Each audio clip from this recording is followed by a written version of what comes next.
Peter Andre said his Jehovah's Witness mum was petrified when he started taking his shirt off during the early days of his career. The singer enjoyed some success in his native Australia in the early 1990s, but when he moved to the UK, he shot to superstardom following the release of his single Mysterious Girl, which earned him a reputation as a heartthrob. He became well known for stripping off on stage, and his music videos, ditching his baggy clothes and showing off his impressive chiseled abs. But he admitted his mum was terrified of him taking his clothes off, and were concerned his life would be all sex, drugs and rock and roll.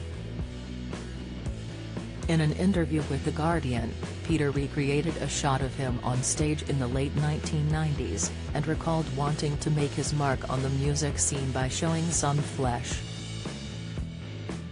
The 48-year-old said he was inspired by Marky Mark, aka Mark Wahlberg, and Jean-Claude Van Damme, who were taking their tops off, and I wanted to do the same thing for pop. It was already happening in places like the UK with Take That, but my label wasn't into it. They thought Aussies wouldn't get it.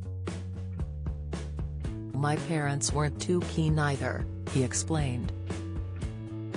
When I was offered a deal aged 16, my mum was absolutely petrified. She said, "No, no, no, please no." And I see why. They're Jehovah's Witnesses and were concerned my life would be all sex, drugs and rock and roll, Peter shared. He insisted he never took drugs but liked to party, and had lots of girlfriends after making taking my shirt off my trademark.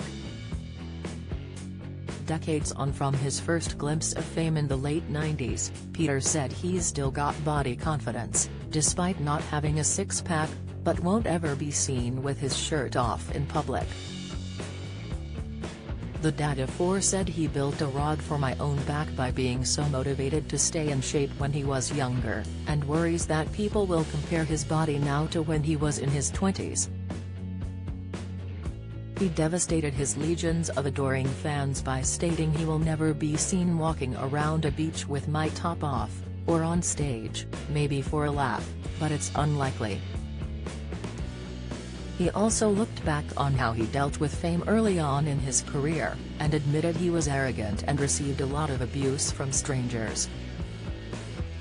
But, he's relieved to put those days behind him by becoming a family man, and hopes others can see he's not actually a little st.